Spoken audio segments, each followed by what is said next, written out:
In a world full of turmoil, despair, and darkness, you need to carry the light. Season 3 of the Get Attitude podcast is where we will ignite your mind, your heart, and your attitude. And welcome to the GAP, the Get Attitude podcast, the gap, bridging the gap from who you are to who you wish to become and from where you are to where you want to go. Hello, friends. My name is Glenn Bill, founder of the University of Attitude, keynote speaker, and author of the international best-selling book, The ABCs of Attitude. I have been so fortunate to help tens of thousands of people get attitude. Attitude, the secret formula to success, not only in business, but in your life. And this podcast, it's going to help you get yours. So let's get some. I want to welcome everybody. Please remember to subscribe, rate, and review. And most of all, I'm promising you, after you listen to this interview or this podcast, you're going to want to share this out. You're going to want to share this out to the people in your life that are looking to bridge that gap for what they want to do. We have with us the CEO of Success Enterprises. I've just went through one of her courses personally through Success Plus.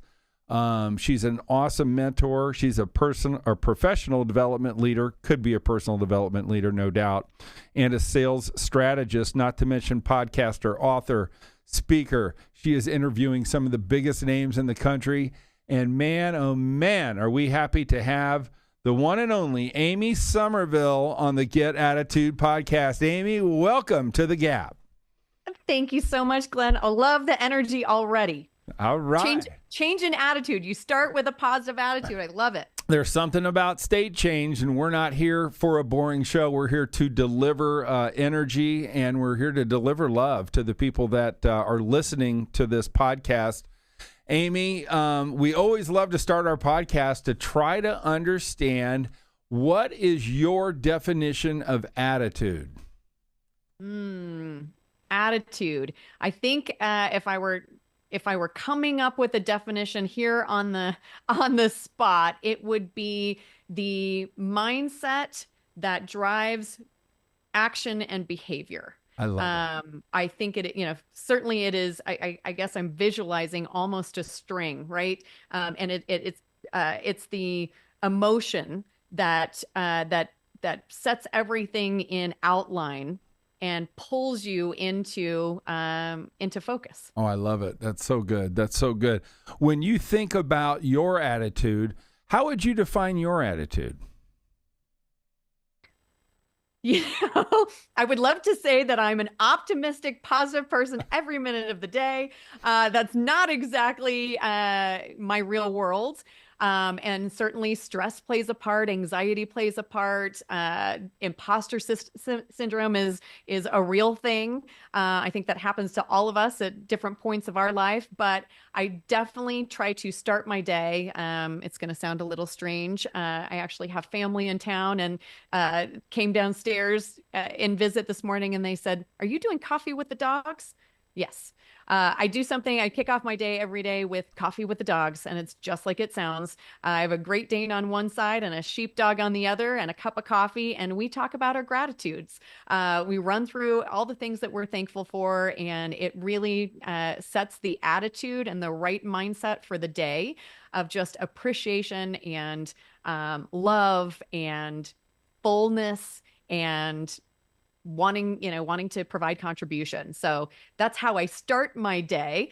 There are certainly times where I get pulled in different directions and you kind of just become part of the chaos of the day where you're more reactive than you hope you would be. But I think starting the day with a good, positive attitude in a space of gratitude, in a space of contribution, it's a good recipe for a solid attitude all day. I love it. Now, as I'm sure you know, there are people, it's like, oh, yeah, hey, let's be grateful and have gratitude. Let's talk to the people right now that go, shit, I don't know how to find gratitude. Like, what is what are the questions maybe you ask yourself? What is the process? You start every day with gratitude, so there's got to be some type of internal process. Maybe you haven't even figured out what you do. But could you help somebody that only sees darkness, that is really having trouble trying to find a formula to find out what they're grateful for? What would you tell them? Yeah, I think that's a really important question because it's not about big things. I think when you can recognize gratitude for the small things, I'm grateful for the robe that I put on this morning. I'm grateful for a coffee machine that brings me a coffee filled of joy. I'm grateful for the fuzz on the floor because it tells me that I've got, dog love running through my house. I'm grateful for the family that's coming to visit. I'm grateful for a good sleep. I'm grateful for it, right? So it's you don't have to go big. It's not about the big buckets. In fact, if I were to give a cue to what I do every day, it is find something different.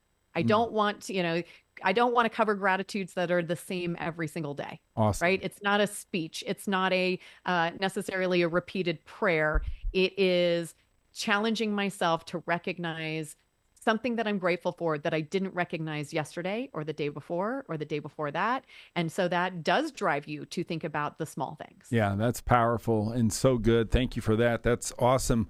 When you think about your attitude, I'd love to know, who was your first attitude coach, or who do you think shaped your attitude? So, and this is, this to be true, because it is a part of my career journey.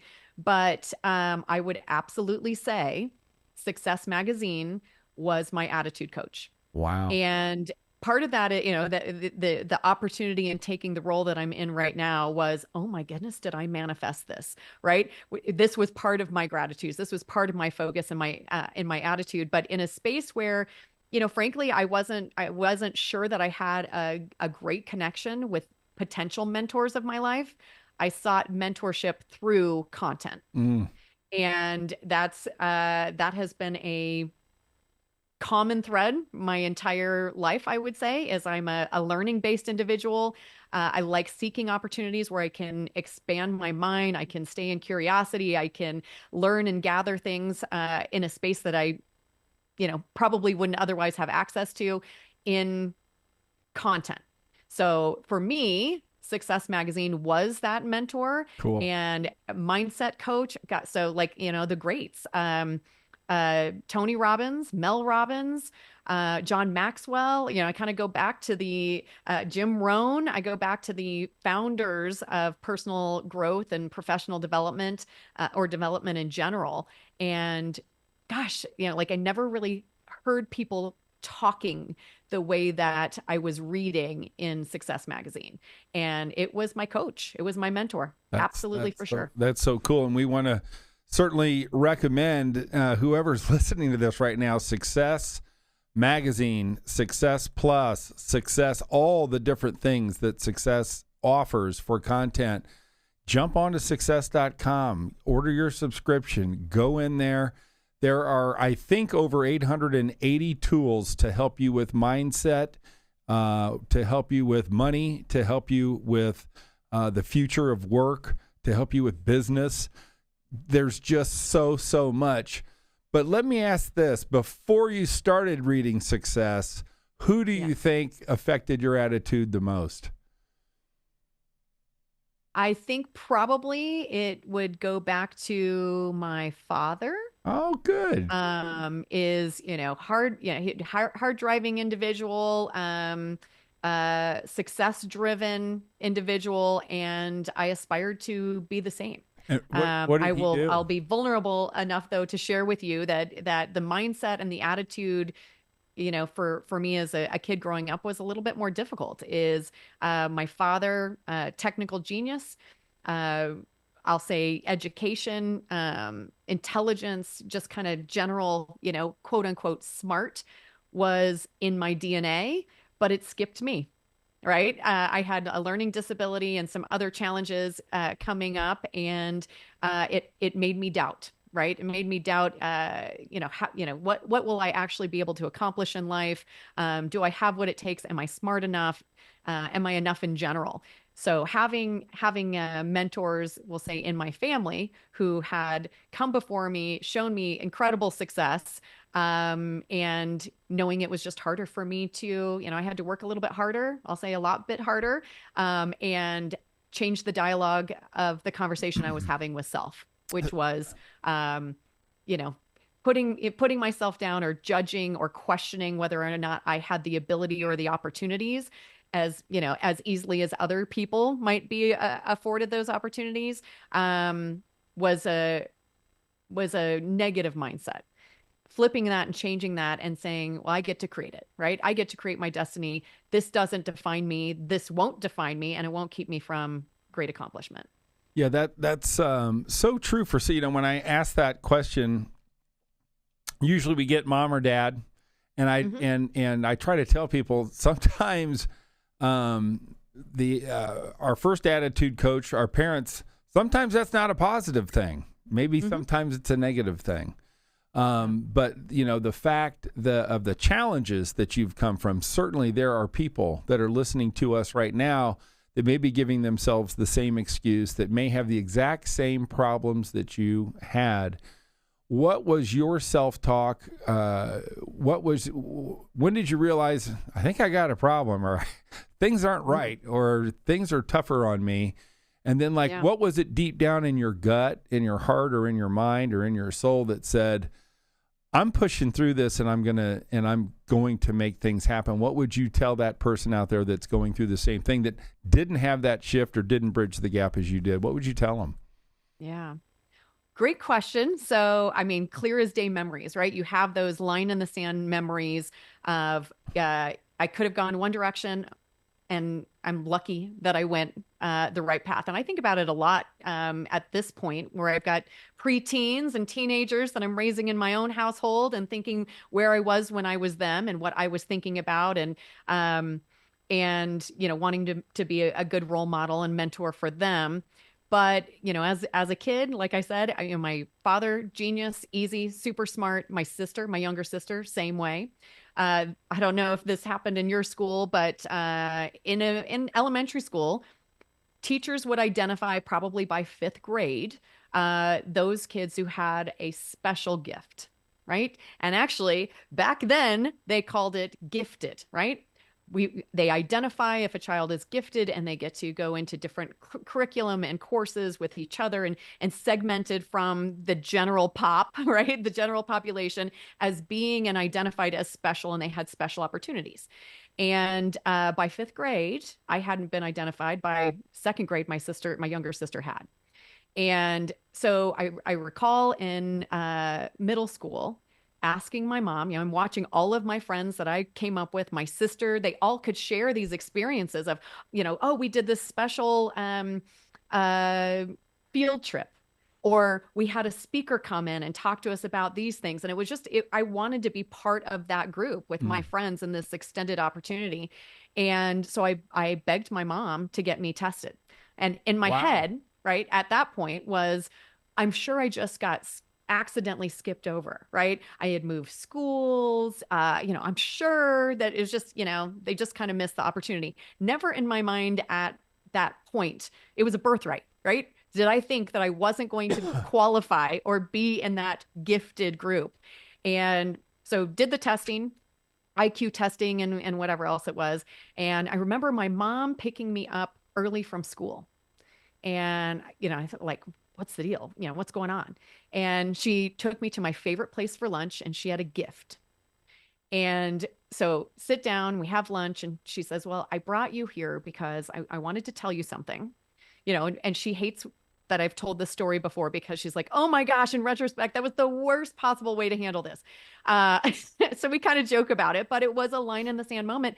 And she shared with me that not only did I not pass as gifted, but it was recognized that I had a learning disability. Wow. And that I would need to see a specialist for that. And it was one of those, everything goes fuzzy. Wait a second, you just told me, and as silly as this sounds, when you're that age, this was my whole world. I no longer get to spend time with my community and connect with them in this way, because not only am I not average, I'm below average. Right. And now I need to, it hit me very hard. I didn't anticipate it. And I remember thinking, I'm never going to be a doctor. I'm never going to be a lawyer. All the things that I had put in my head and the conversations around the house. Oh, I'm going to be a doctor. I'm going to be a surgeon. I'm going to this and that. I'm going to go to an Ivy League school. It felt like that entire dream collapsed in that moment. And I am not 100% sure where the switch flipped or how old I was when that happened.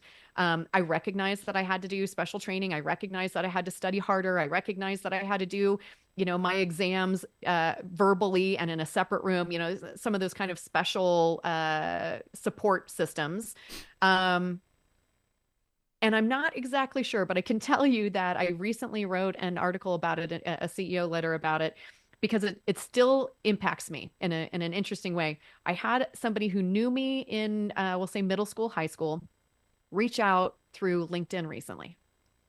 And the message was, oh my gosh, look at what an incredible success you've become. Who would have thought? And I had two reactions to it. It was like, what? I've always been self-driven. I've always been, success-driven. I've always been this person. And then the other was like, whoa, what did happen where other people saw that I was going down, potentially another path, that I was deflated by a diagnosis, that I was deflated by, the removal from my community. And when did that happen? And when did that switch happen? I'm not exactly, honestly, since I received that message, I've been trying to pinpoint it. I've talked to family. I've talked to my sister. Do you remember when this happened? Because it's hard looking back. When you visualize yourself as a third grader, you still see yourself with your face and your hair and who you are today. It's really hard to see yourself in that 6-year-old or 7-year-old space. It's hard for me to see myself in a deflated, I don't know, in a mind space or an attitude that I was just resigned to the facts. Right. For very long. I can't imagine that I did that, but obviously other people saw differently. Was there a memory or a time? We're going to do something called Knowledge Through the Decades, so we're going to work through this a little bit later in the podcast. But was there a moment where you felt like you went from helpless to emboldened, or from helplessness to massive action? Was there a time or a person or an instance in your life where it just changed, where you said, this is how I'm living, I'm making a decision, I'm taking a stand? Yeah, maybe. So I have always been my parents would tell you that I was an adult by 6 or 7. My parents had a very, very nasty divorce when I was very little, and I, without being asked, just assumed the role of leading my sister and protecting and supporting her, helping my father, just even small things like he's colorblind, and laying out his suit and ties, the night before work so that, he was not dressed in funny ways, and could present himself. I lived on my own pretty young, I would say, early high school. I was on my own, and there certainly was a part of that path that was, whatever happens, I'm the one who's driving it. Nice. Right? There's nobody else to blame. There's nobody else to look at. I am responsible for getting myself to school. I'm responsible for the grades that I get. I'm responsible for getting a job. I'm responsible for doing a good, good job and being compensated for that work. I'm responsible for learning new things. There's nobody else who's going to do that for me. There's nobody else who's holding my, my feet to the fire. So I've always been driven in that way. And Cool. Part of it was independence at a young age. Nice. Well, having attitude or understanding attitude, so much has to do with how we define what happens to us. And being a product or a child of divorce can certainly have a negative impact. And I always like to ask people, you've answered it, what's the most positive thing that came out of divorce, right? I think that's the question that we need to ask ourselves as we live. Every negative circumstance has a certain positive outcome. So I get what you're saying when you said, the positive is that divorce caused me to become pretty damn independent. Yes. And it could be why you're running one of the nation's largest magazines and enterprises in America today, which is freaking awesome. I do believe that attitude sometimes can skip a generation, and I love to ask this. Were you close with any of your 4 grandparents? And was there a grandparent that had a particular impact on you? And who was it? What did they do? And what was the impact there? Yeah. No, love that you asked that question. And I do want to, go back and say, interesting childhood, or we'll say adolescence.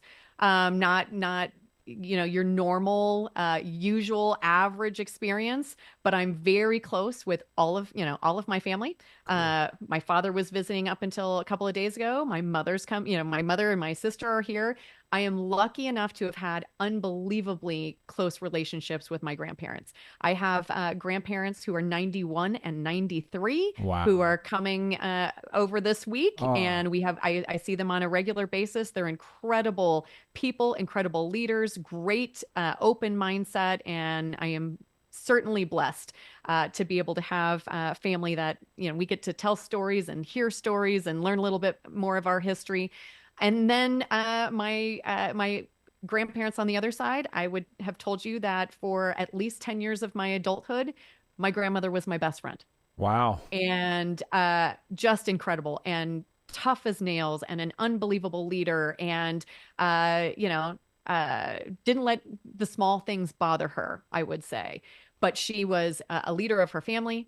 She was breakout. She actually served in the military as a female during World War II, which Whoa. is, was unheard of, certainly here stateside. But she did some really spectacular, once in a lifetime types of things and opportunities that she could talk about, and that, examples and ideas that she could share with me. So for sure, I think that the relationships that I have with family and friends, connection is one of my core values, and I feel really lucky every day that I get to visit and learn from each and every one of them. And as a grandfather of 6, I got to tell you that it's heartening because I love my grandkids to death. And were you the oldest grandkid? I'm just curious if you were the first Yes. one. Yes. See, you're like my Jane. What's your grandma's name? Who was your best friend? Beverly. Beverly, this is for Bev. you. I hope Bev gets to hear this. Can you come up with 1 or 2 antidotes, sayings, lines that Bev told you that sticks with you, that you live by? A mantra, a Bev mantra, I would love to hear that. One of them that is clear is don't borrow trouble. That's good. Can we just delve into that? How does that manifest itself, and how do you see people borrowing trouble? What does that mean, and how can somebody learn from that? I think it is clear for me that it is staying out of judgment and staying in curiosity. Oh, nice. Is borrowing trouble is, it wasn't yours to begin with. Why are you creating something potentially out of your judgment that doesn't exist? Yeah. Wow. That's And power. so I think the best way to stay out of judgment, and not from a place of interrogation, but in a place of, open-mindedness and really truly seeking to learn and understand, is staying in curiosity and asking questions. So for me, the minute judgment, I can feel it, right? You know it. When you're like, oh, and you're playing a pretend in your brain.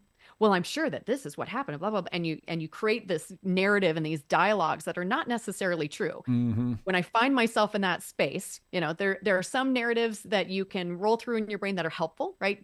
Pushing you outside your comfort zone, asking the questions, could it really be this way? Maybe this is, I'm playing a little pretend. If it goes this direction, I'll set up for this. But I'm going to say the majority of the time that I find myself doing that, it is a quick reaction. Note taken, stay out of judgment. What do I need to know to understand the situation better? Could I be open? Can I assume that maybe it's not what I think it is? Who knows?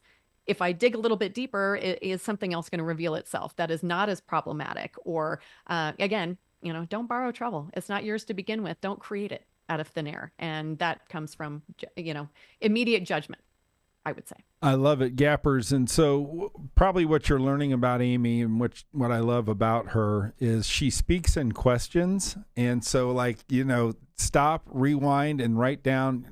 My guess is she'll have asked 100 questions or given you, the listener, our gappers, 100 really powerful questions for you to sit after this podcast and meld into or melt into, that will actually improve your life. And when we talk about, you feel what you focus on, when we talk about that internal story, if you focus on crap, you're going to feel like crap. Sometimes, ladies and gentlemen, we really need to check, what are we telling ourselves? What story are we telling ourselves? And does it give us the positive attitude that we need? You hit any other Bev-isms, any other Bev-ism that you want to hit, or is that good? That's the one that comes to mind, but we think about them all the time, certainly around the holidays, and we throw them out. She has since passed, but we throw them out. She's always with us, God and through us, I would say. But going back to the judgment piece, something else that I was thinking about that I might just lend is recognizing the judgment language, which is why. Right. So why is a word of judgment. Why did they do this? Why is this happening to me? Ooh. Why is a judgment word. Mm-hmm. How and what are questions of curiosity, right? And really getting to thoughtfulness and understanding of different perspectives. So when you catch yourself, so of the triggers for me, when I catch myself saying, well, this is why, oh, nope, that's a word of judgment. I love it. How did this come to be? What is going to happen? What can I do that's different? What happens so that we're in this place right now? Okay, great. I can deal with what? I can deal with how. And it tells me more about really what's happening. The why is a judgment word. So, many of our gappers, as I told you, they're coming here seeking answers and seeking solutions on how to bridge the gap in their life and their profession. But we have a lot of people that listen to this podcast who are freaking successful, who are on the road, they're listening in an airplane, they're driving to their next sales call, and they've accomplished a lot of things. And I love our gappers. I just love them, and I'm so thankful for all of you who continue to email, text, write in, share, review, and all that stuff. But you mentioned a word earlier called imposter syndrome. And a lot of, I don't know, maybe people that are still searching and finding, who we've been talking to, have imposter syndrome. Maybe they do. But maybe some of our most successful listeners are feeling this thing called imposter syndrome. And I've started to look into it. I think I've been through it, but I got such a good attitude. I don't care. I just bulldog it and move on over. Can you give us a 3-minute course on imposter syndrome, what it is, and what's the best way out of it? Great question. I remember the first time I actually had a coach who said to me, the strongest leaders, the most successful leaders that I coach who are female have the highest incidences of imposter syndrome. And he said, I hear it in your language. It's that, it's that self-doubt. It's that, why would anybody listen to me? It's that, capping yourself in your growth, questioning whether you have the skill sets, the ability, the relationships, the connection, all the things that tell us like, no, I'm good right here in comfort zone. Right. I don't want to break out. Like, this is good. I'm comfortable here. This seems to be the space for me. You may aspire to do something bigger or larger or, go harder. I'm good here. I mean, questioning. I don't think I have what it takes to get to this level. No, I'm not going to go talk to the leader about my next promotion because, I don't know that I have what it takes right now. Wow. I'll just wait and I'll develop, so all the excuses, I think, for why you won't take yourself to your aspirations is the imposter syndrome role. And same coach, and now I've heard others kind of define it the same way. How do you combat imposter syndrome? Imposter syndrome is focusing too much on the outcome, right? It's kind of like the gratitudes, right? It's going too big. I couldn't possibly, I couldn't possibly get the promotion that I want.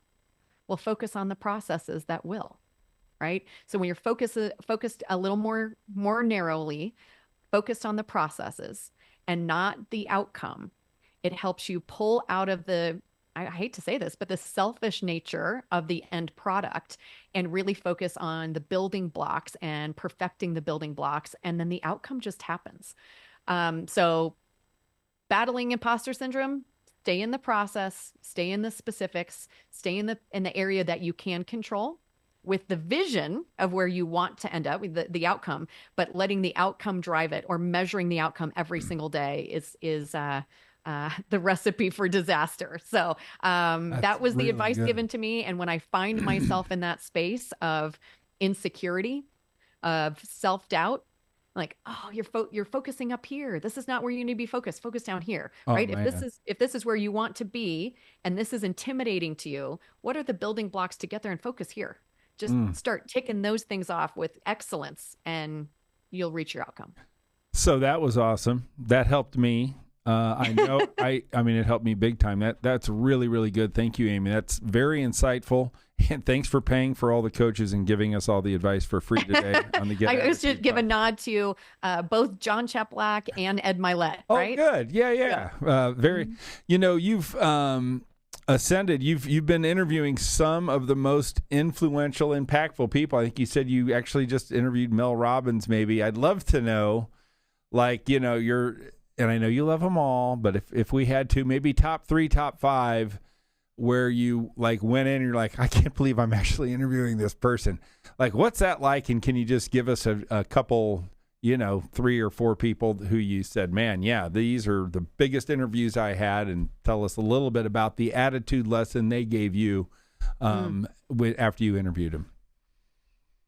Okay, it would have to be the Robbins duo, right? Tony Robbins on the front end, and more recently, Mel Robbins. And the reason it was so intimidating, and I'm going to say more intimidating than any interview I've ever done, is because they don't know how impactful they've been to me. Right. They don't know how much they've inspired me. They don't know that they have been my mentor from a distance, and without having an actual close relationship. I feel like I know them. Yeah. I feel like I know how they would answer the questions that I would ask them. There was joy when I would ask, and I'm like, oh, I know the answer. That's just how much I study you, and this is how much I believe in you. There's a great picture of Tony Robbins. We did a shoot for the magazine cover, and he was a great interview. And I did say to him, actually, I said to both of them, talk about imposter syndrome. I have to tell you, this is the hardest interview I've ever given, or, been presented with. And it's the nervousness of sitting across from somebody who's had such a profound impact on you is difficult. I mean, that's harder than interviewing people you don't know, but that you are impressed by, right? You want to learn from them. And sitting with 2 mentors that when I review back, I can see why I do this. I can see myself in you. I can see you in myself, right? Those were probably the most memorable because they were the most scary. I love that, and that's good. So let's take that to speak to our gappers today. There are people out there listening right now that are scared as hell to do something in their life. It's not interviewing Tony Robbins or Mel Robbins. Definitely daunting. What was your attitude to, hey, look at ladies and Amy interviews everybody that's on the cover of Success Magazine. Is that correct? Is that basically right? Sometimes. Yeah. My editor-in-chief does a lot of them as well. Okay. So, but for those who are facing a daunting challenge, for those whose boss just said, hey, here's this project, you're doing this. I mean, you kind of do it. Right. What's your attitude? What questions do you ask yourself? How do you break through? How do you get rid of the fear, get rid of the nervousness? What did you do? I mean, if it were me, I'd be the same way. So just give us a little attitude mindset on doing that. Oh, that's so funny. So I can speak to it because it was so recent. But before the kickoff of the interview with Mel Robbins, I looked at her and I said, I can't believe I'm doing this in front of you. And I looked at the camera and I said, 5, 4, 3, 2, 1. Hi, I'm Amy Somerville. See, right? Like jumped into the thing. Love it. Mel Robbins wrote a book and she's got another one coming out. So definitely check into it. It's called The Let Them Theory is her new one. It's fabulous. Talk about mindset, talk about doing things that are scary and worry about people's judgment. She gives you all of the tools to shed that. Why we care so much about what other people think of us is just it's a mind blower. And it can be overwhelming, but the book that made the biggest impact on me up until this point was called The 5-Second Rule. And the concept is, there really is something psychological to counting backwards. Mm-hmm.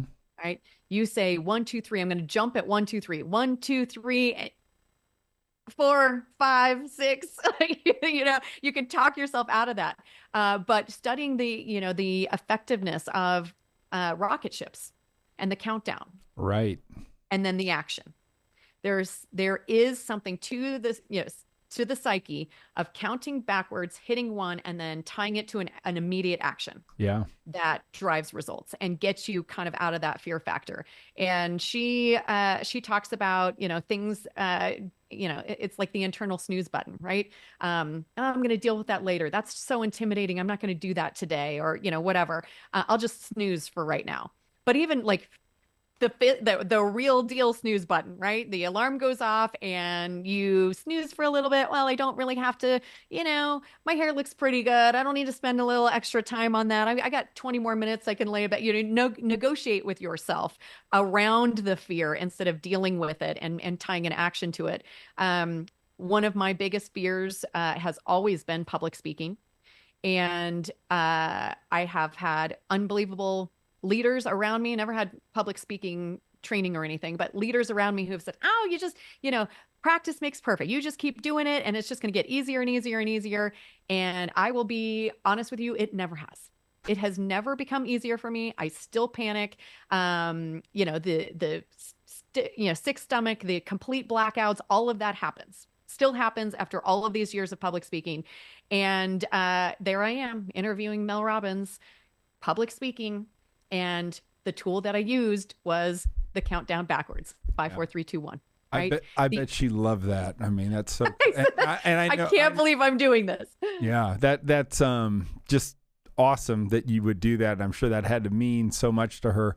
I've tried to get Mel on my podcast, but she won't respond. But we'll keep working on it. It's okay. She is a super important lady, changing the lives of others all day long. And I get it.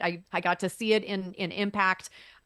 They are just doing a lot, especially around the idea of the new book. But I think she's the queen of mindset. I think she's the queen of taking now action. And once you kind of get over the flip side of that, you're like proud of yourself. And then it encourages you to get outside of your comfort zone more and more. I can do this. I can try something scary. I can kind of get out of this space. The other thing I would say, and I can tie it directly to public speaking, is I had a leader who was, still to this day, great mentor, Brian Buffini, who I think is one of the best in the real estate or sales training space, saw me doing my panic thing behind the scenes once off stage, 7,000 people, MGM Grand in Vegas, and I am sick, right? And I'm pacing back and forth behind the stage, and I looked up on this podium, and he's standing there staring at me.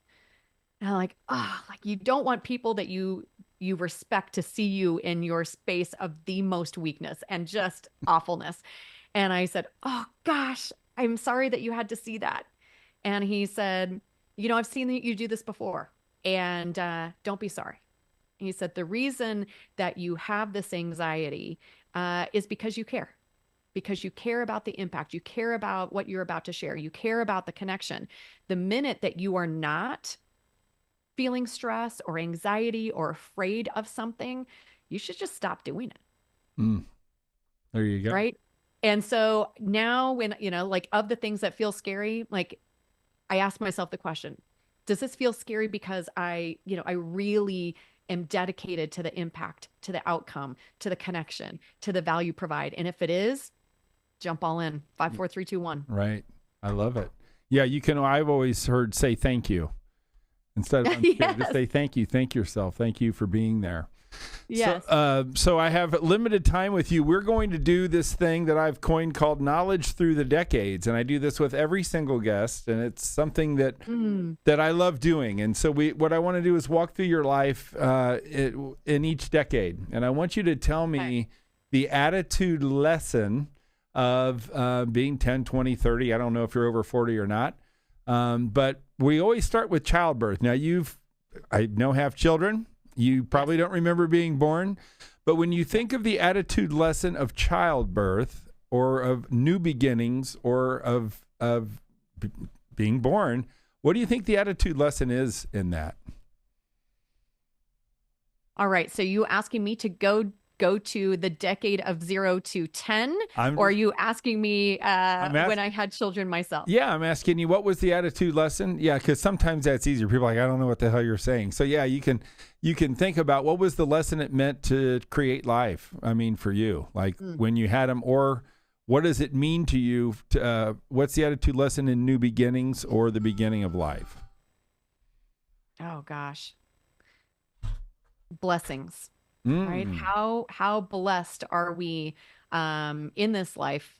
I can say that I'm a recovering, not on the other side yet, but I'm a recovering control freak in some ways. And there are times in life, including childbirth, where you realize you are not in control, that there is something bigger, there's something greater, and there is a massive need to lean into trust. Trust your body, trust doctors, trust that you have what it takes to be a good parent, trust that you have the love in your heart to give as much as you give and love as hard as you love. So I think trust. I love it. That's so good. Now I want to talk to little Amy, who's 10. Okay. Maybe in 3rd or 4th grade. Okay. Don't know if you remember your 3rd or 4th grade teacher, but yes. You probably do. Of course, everybody does. So what was, when you were 10, certainly there was something that happened in your life where you were 10, whether it's a teacher, a bully, or a parent, whatever. What was the attitude lesson for you when you were 10 years old?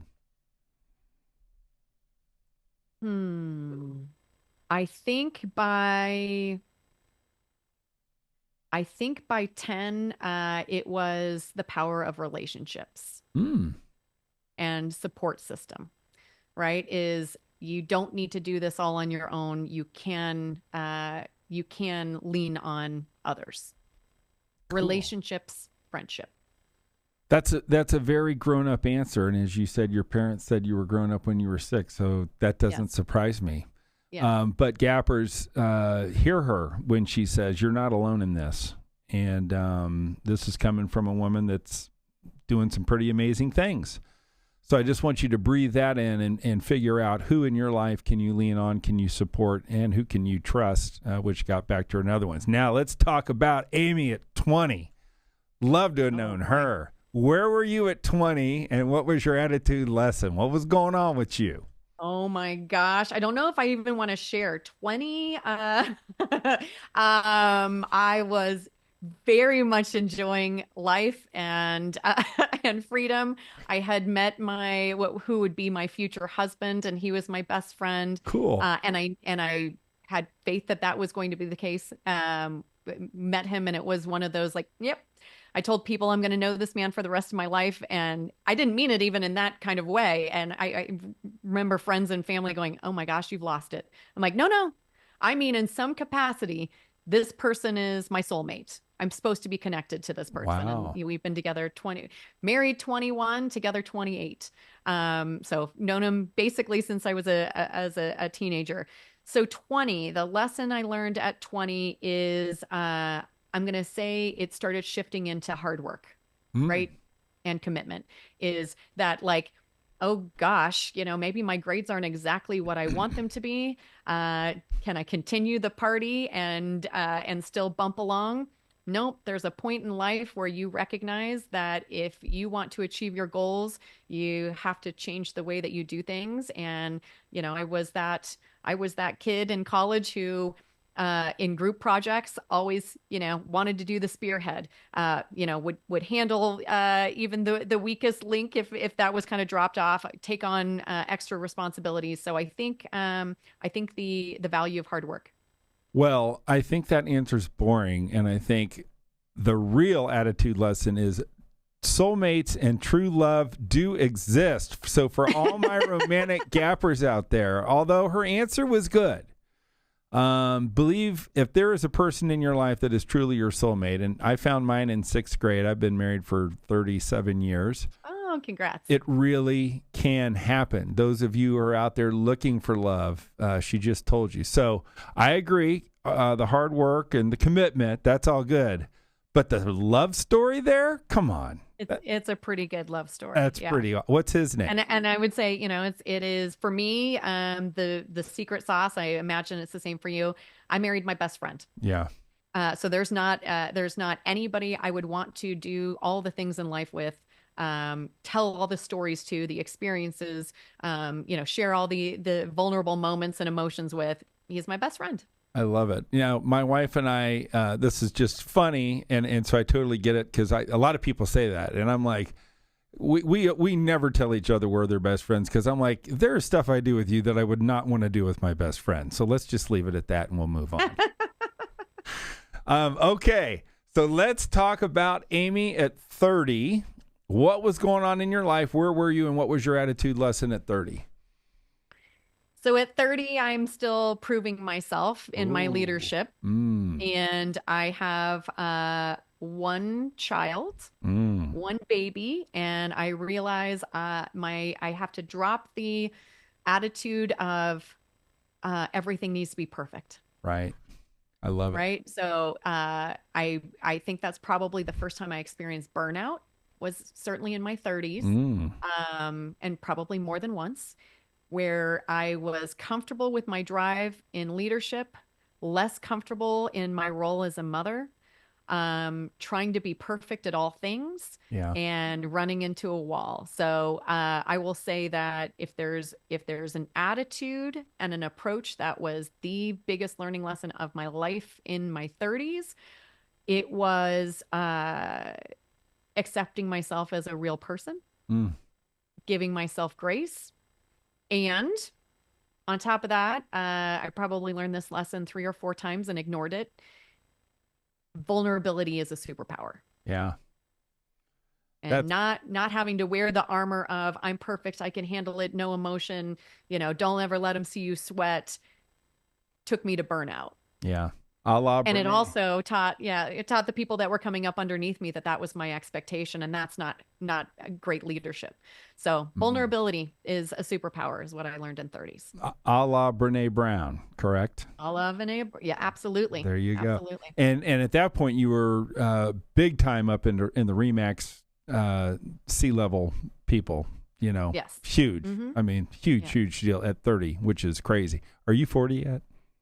Oh yes. You are 40. Oh, well, I'm 40. I'm going to be 47 in a few months. Way to go. Well, this will be your last decade.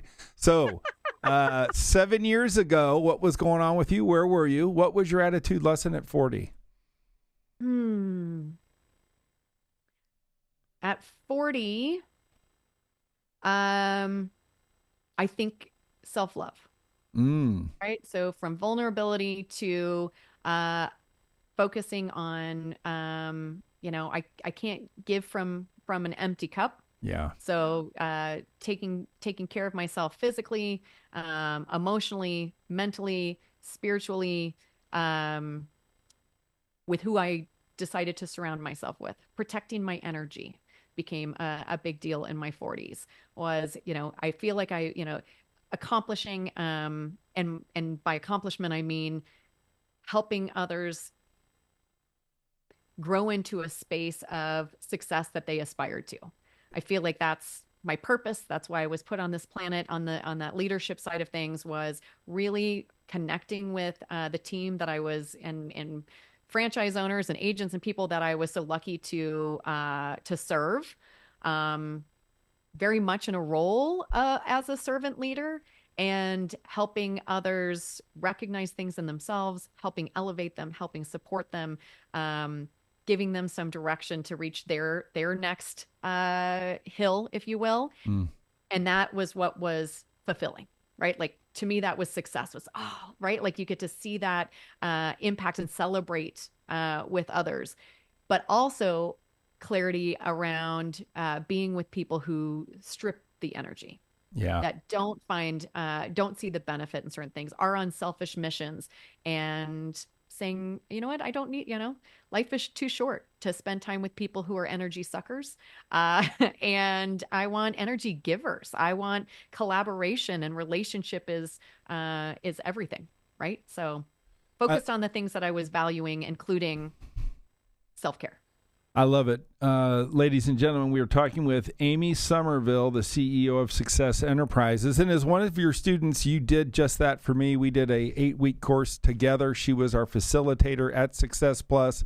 She also has a leadership certification coming out. If you like what you've been hearing, look up Amy, check her out on LinkedIn, check her out at success.com, join into the Success Plus program. I am a member of Success Plus. You can look me up there too.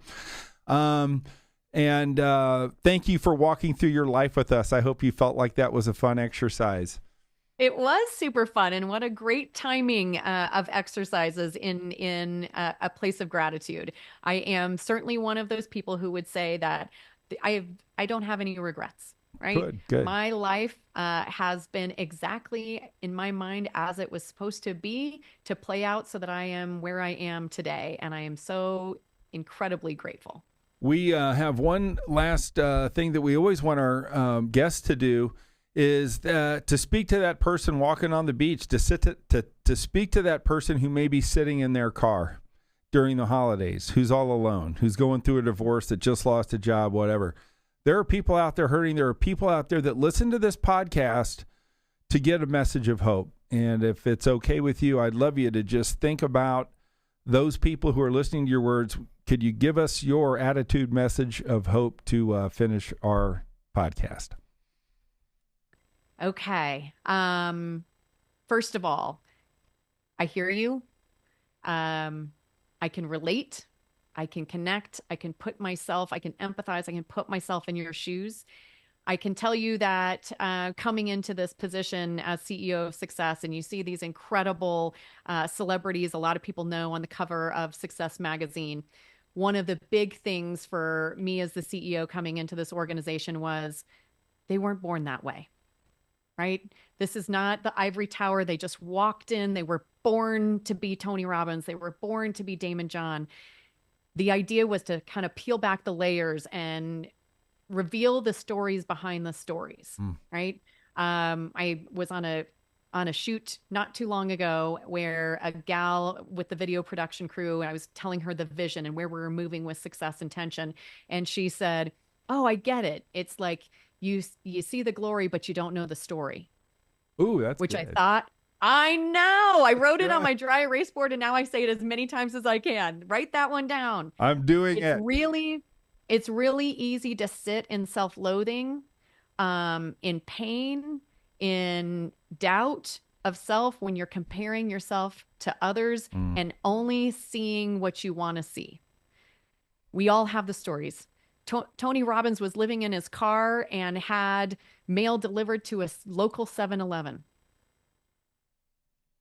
And still found money to bring, pumpkin pie to friends' houses on a Thanksgiving, right? Yeah. Living in his car. And we all know who he is today. They all have stories. We all have the pain stories. We all have the loneliness stories. We all have the come up. And I think if you can see that where you are today is not where you're going to be tomorrow, not where you're going to be 5 years from now, 10 years from now. The exercise of going back through the decades is a great example of that. What a beautiful opportunity if you're sitting in that space of frustration or hurt or pain right now, to go back and recognize the lovely lessons that you've learned through your life and how much you've grown from, 10 to 20 to 30 to 40 to working on 50, right? That you evolve as a person, you change, you can become who you want to become. There are no limits to your success. If you've got a dream and you've got an aspiration and you are committed and you jump all in, right? You got to do something. 5, 4, 3, 2, 1. Take an action that is going to move you forward today, whether it's little gratitudes, whether it's sit down and write where you want to see yourself in a year, and then back out. What are the things I need to change about my behavior, my day-to-day, the people that I need to meet? Who do I need to be connected to? What do I need to do to accomplish that? Put it in bite-sized pieces so it doesn't feel so daunting. Pain, loneliness, frustration, those are big, big concepts and attitudes out there. Dial it back down, recognize the small little gratitudes and what the process is to move you into a space that you want to go. I love it. I love it. Amy Somerville dropping bombs on our podcast. They said that you weren't gifted as a kid. And I was in that group, and they called us special.